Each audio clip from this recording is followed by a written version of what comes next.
Kia ora and welcome along to Tuesday's forecast from us here at the Met Service.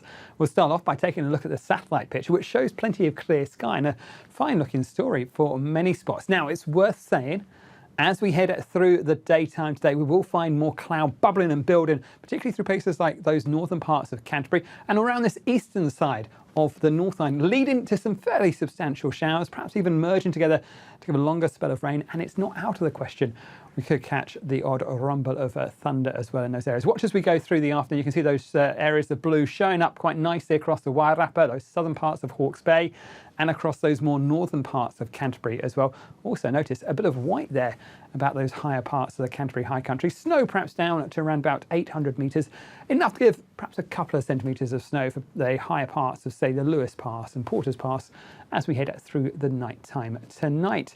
But as we go through the night, you'll see down south, nice, clear and dry, a fine looking story through. Those showers should clear away from most of the south side.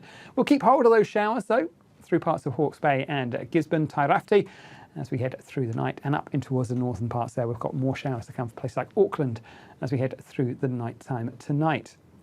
Where we get those clear skies down south though, it will be a cold and frosty night. So as we head through towards the early hours of Wednesday morning, we're looking at these kind of temperatures for places like central Otago. 0s to about 2 and 3 as we head across towards parts of Canterbury as well, particularly in those clearer slots. As we go further north, we'll find it's not nearly as cold on the north side. Still perhaps down to around about 4 degrees Celsius for Taupo, but I think where we keep that cloud and that showery weather, temperatures 8s and 9s, a place like Auckland. As we head on in towards Wednesday, we've got that showery activity around first thing. That'll clear away from the far northern parts through the morning. Then we'll find more showers springing back up again through Tairafti. They'll clear off through the evening. For the south island, generally dry and pretty decent. Fine weather on the eastern side of the south island. We'll find more cloud though on that western coast, and we will find more in the way of showers pushing in towards parts of Fiordland and Southland. And the other thing to watch out for, the return of some brisk winds, especially through parts of Southland, Otago, and up in towards the Canterbury High Country. There are some severe wind watches in place. Head along to the Met Service website for the latest information on those. But we'll start off in the North Island. We've got those early showers across parts of Waitomo, Waikato, and across in towards Auckland as well. They'll clear off quite nicely through the morning. We'll find showers out in the east. They'll spring back up as we head through in towards the afternoon. Some of those could be fairly sharp, especially about those higher parts of northern Hawke's Bay and up in towards Tairafti. They'll clear off quite nicely in towards the evening, and you can see there's plenty of dry weather back with us across the North Island as we head towards the end of the day on Wednesday. A touch more cloud perhaps in towards parts of Whanganui and Manawatu, but really it's not a bad story. We'll keep an eye on those showers though, but things are looking pretty decent. In terms of our temperatures, we're looking at highs around about 15 or 16 degrees Celsius on the eastern coast, 17s and 18s by the time we head up towards Auckland. For the South Island, we are going to find the best of the brightness is down on this eastern coast. There might be a bit of early cloud and perhaps a few showers around the northern parts of Canterbury and Kaikoura, but they'll clear off. There's more cloud pushing on towards the western coast, and we've got some showers.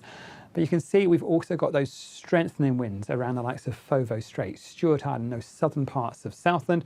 And we are going to find those winds pushing further inland. And we have got some rather windy weather as we head towards the end of the day on Wednesday and through in towards the early parts of Thursday morning. Not just for down in the far south, also through the central spine of the Canterbury High Country as well.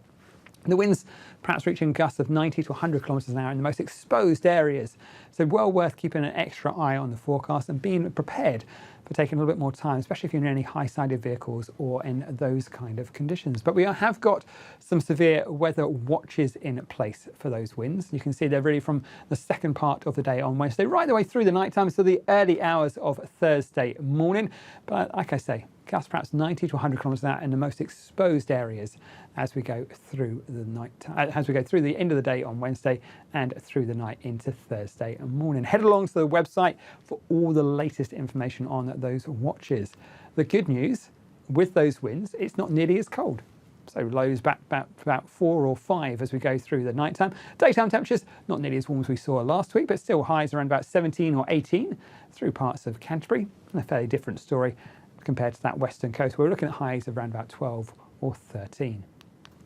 As we head through the rest of the day and rest of the night and through towards Thursday, generally we'll find it's a bit of an east-west split, more cloud and showers across those western sides of the country, and generally drier and brighter out towards the east. And we'll also find our temperatures starting to climb as well, especially on this eastern side of the South Island. That's it from me, it's from metservice.com.